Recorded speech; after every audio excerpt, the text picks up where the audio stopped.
मेरा नाम अमन है। मैं काशी हिंदू विश्वविद्यालय का छात्र हूँ और काशी हिंदू विश्वविद्यालय NSUI इकाई का जनरल सेक्रेटरी हूँ। अमित शाह के द्वारा संसद में जो बाबा साहब के दिए गए भाषण का हम लोग विरोध कर रहे थे, उसी विरोध के क्रम में हम लोगों ने अमित शाह का एक चलचित्र जलाया था। हमारी विरोध थी कि वो बाबा साहब के बारे में इतना विभत्स कैसे बोल सकते हैं। हम जो बाबा साहब के खिलाफ जो अमित शाह ने बोला उसके खिलाफ प्रोटेस्ट कर रहे थे। इसी क्रम में हम लोगों ने प्रोटेस्ट किया, शांतिपूर्वक प्रोटेस्ट हुआ और हमारे सभी साथी प्रोटेस्ट करके अपने अपने घर चले गए। फिर एकाएक आधी रात को, रात के 1 बजे, 12:30 बजे, 1 बजे के बीच हमारे इकाई अध्यक्ष सुमन आनंद और हमारे कुछ अन्य 3-4 साथियों को लंका थाना द्वारा गिरफ्तार कर लिया जाता है और बताया जाता है कि आप नियमों के उल्लंघन में गिरफ्तार किए जाते हैं और अभी FIR की बात चल रही है। मैं बताना चाहता हूँ इन लोगों को, ये लोग हमें पुलिसिया ठसक दिखा के डराना चाहते हैं, हमारी आवाज़ों को झुकाना चाहते हैं। आज इनकी सरकार है, ये हमें दबाना चाहते हैं और हमें बताना चाहते हैं कि हम जो बोलेंगे वही सही होगा।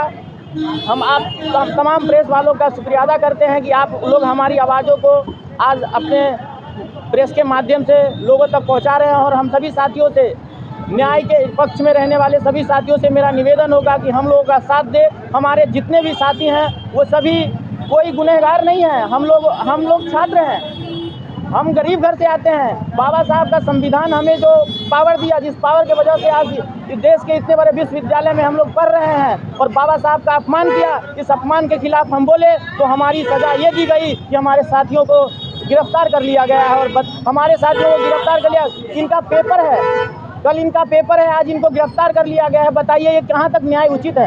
अच्छा, आरोप है कि इसका जो है चित्र जलाया गया था, इसके लिए तो जो है लॉ एंड ऑर्डर मेंटेन नहीं किया, इसलिए गिरफ्तार किया गया। आप हमको बताइए इस देश में क्या क्या हो रहा है।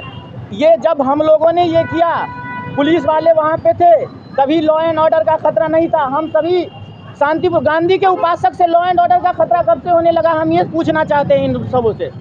गांधी ने कभी खतरा का साथ दिया? गांधी कभी वायलेंस के साथ थे? हम गांधी के उपासक हैं, हम नेहरू के उपासक हैं। ना हम कभी हिंसा के पक्ष में थे कल, ना हम हिंसा के पक्ष में आज हैं। ये सब इनकी खोखली बातें हैं, हमारी आवाज़ दबाना चाहते हैं। इनका ऊपर से आदेश आया है कि छात्रों को कमज़ोर करो, छात्रों को मानसिक स्थिति में तोड़ो, ताकि वो कल फिर से ऐसी आवाज़ हमारे खिलाफ ना बुलंद करे, क्योंकि ये कल फिर बोलेंगे आज जो बोले हैं। आज हमारे साथियों को लंका थाना में गिरफ्तार करके रखा गया है। पहले तो हम लोगों को पता ही नहीं था कि कहाँ है, फिर हम लोगों ने पता किया तो पता चला लंका थाना में गिरफ्तार है। तो उनको छुड़ाने के लिए हम लोग यहाँ पे आए हुए हैं और हम पुलिस से आग्रह करेंगे कि सरकार का पक्ष मत बनिए, आप निष्पक्ष रहिए और हमारे साथियों को छोड़िए। हम लोगों ने कोई जुर्म नहीं किया है, ना ही हम कभी जुर्म करते हैं और ना ही हम कोई हिंसा के समर्थक हैं।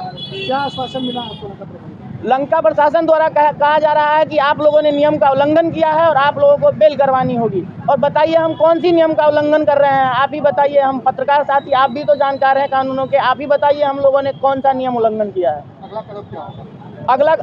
अगला कदम, अगर ये हमारे साथियों को नहीं छोड़ते हैं तो हम सभी साथी काशी हिंदू विश्वविद्यालय के सिर्फ BHU इकाई ही नहीं, तमाम सामाजिक न्याय के समर्थक साथियों के साथ इसी थाना पे धरना पे बैठेंगे और हम सब साथियों के साथ अपने साथी को जब तक छुड़ा नहीं लेते तब तक यहाँ से आगे नहीं जाएंगे।